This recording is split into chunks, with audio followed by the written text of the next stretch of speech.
welcome back to another episode. Hey guys, seriously, we have a crisis. Now, I would like to say I only seen Hassan Campbell make note of this issue.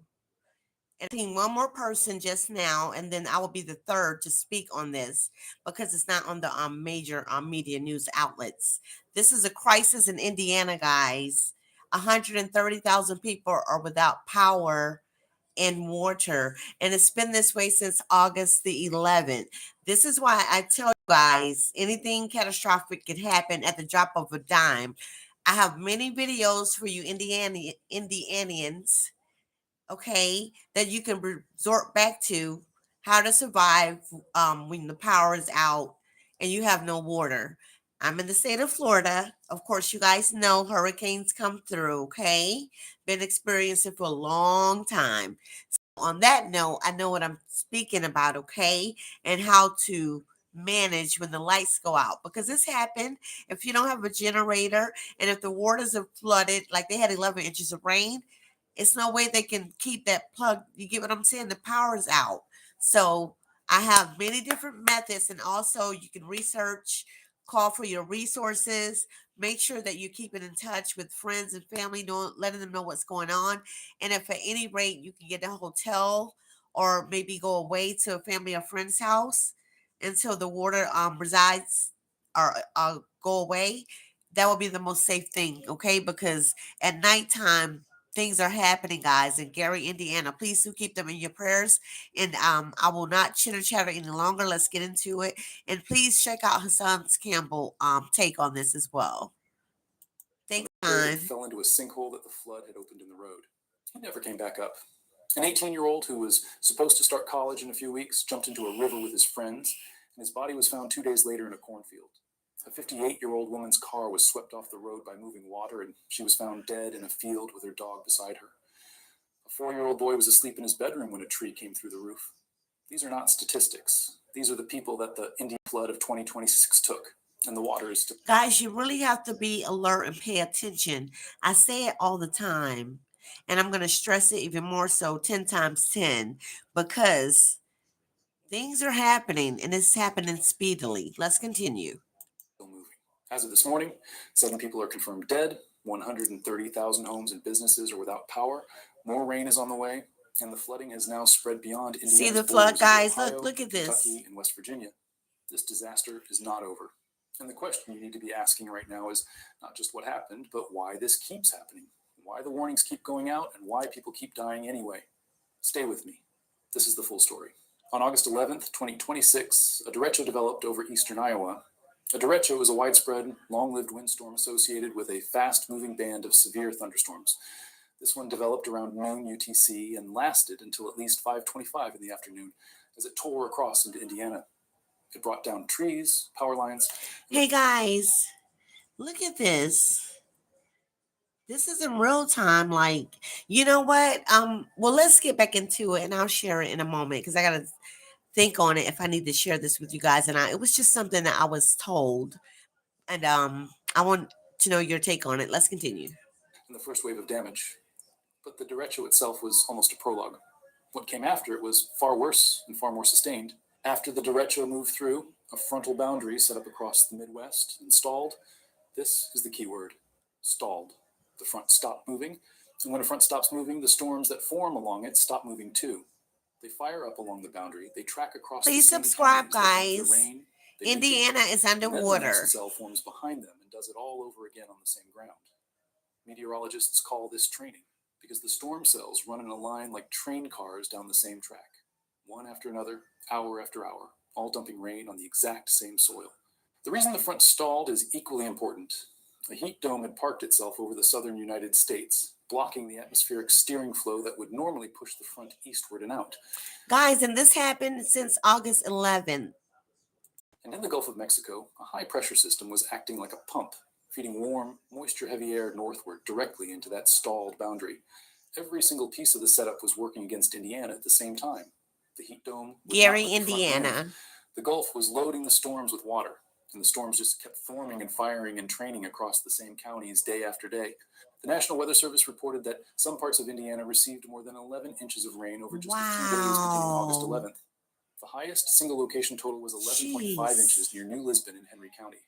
Newcastle recorded 11.24 inches. Springport took over 10 inches. Hi, guys. Thanks Summitville for reported 10 inches. peeking in. Parts Please of the hit state, subscribe. 3 days, received what should be several months worth of rain. And all of it fell on ground that had already Wow. been soaked by Did you earlier guys hear rounds of that? storms in the days It took them before. 11 days to get up to 11 inches of rain, which he said would take a month to reach that level. Diabolical. Oh my Here is goodness. the physical reality that turns bad rainfall into Jeez. catastrophic flooding. When soil is saturated, it is full. There's no more room.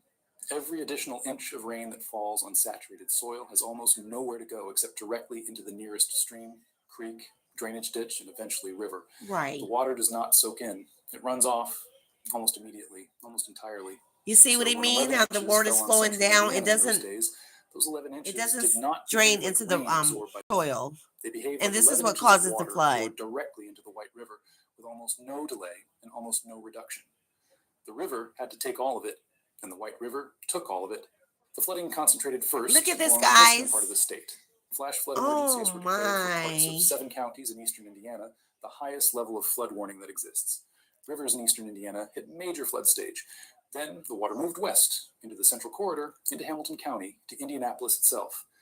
Murky, brown floodwaters swallowed streets in the Ravenswood neighborhood on the north side of Indianapolis. Cars were submerged up to This their is roofs. real time Floodwater in rose to Gary, the front doors of Indiana. homes. This is what Residents it looks navigated their own like. They've streets had no like power kayak for and 2 rowboat. months. Aerial footage showed entire neighborhood blocks that had simply become part of the river. And then the White River at Anderson did something that nobody had seen it do in 113 years. What? It crested at 24.93 feet. The previous all-time record was 23.6 feet, set in 1913. Held through 2 world wars, the Great Depression, the Space Age, the Internet Good Age, and every Lord. single flood What in he's talking between. about is this right here, Gone on guys. Friday, It goes August 14th, deeper into the ground. Look how far the water by is up. 1.33 feet. And upstream at Noblesville, 15 miles north of Indianapolis, the river also broke its 1913 record, hitting 24.5 feet against the previous mark of 23.8. Now, before you move on those numbers, you need to understand what the 1913 record actually represented, Okay. because the context is everything. The Great Flood of 1913 is not just a historical footnote. It is still considered the second deadliest flood in the entire history of the United States. In Indiana alone, estimates put the death toll between 100 and 200 people. More than 250,000 people across the Midwest were left homeless. Entire cities were underwater for days, and that event was a spring flood. It ran on a combination of heavy rain. This is falling in on top real of the time, snowpack that was guys. already melting into ground that was still partially frozen, snow melt, frozen ground forcing runoff, rain on top of all of that. Every hydrological factor that could stack against a river was present in March 1913. The August 2026 flood had none of those advantages. No snowpack, Real no frozen time. ground, no spring melt already sitting in the channel. August Sorry, guys. is the season when Indiana rivers are supposed to have the most capacity to absorb a shock. Summer soil, warm, open ground. The conditions that, in theory, should make extreme flooding harder, not easier. And yet, a summer thunderstorm sequence with nothing but rainfall just walked past the record that a catastrophic spring flood set with every possible amplifier working in its favor. Let that sink in. Now, let us talk about the 7 people who died. Because Okay, no, let us talk about this now. In my opinion, guys, for all these things that are happening that are catastrophic, and as you come in, please do subscribe. Thank you. But it makes me question if, in fact, that okay, let me see. How could I say this? Is it true that China owns 80% of America? Because things are happening and it's almost as if it's not by nature. I'm not sure. What do you guys think? It's just what I've been told by a few people, and I'm like, no, no. But I don't know, guys. Tell me what you guys think. I don't know. Because maybe they want to get them out.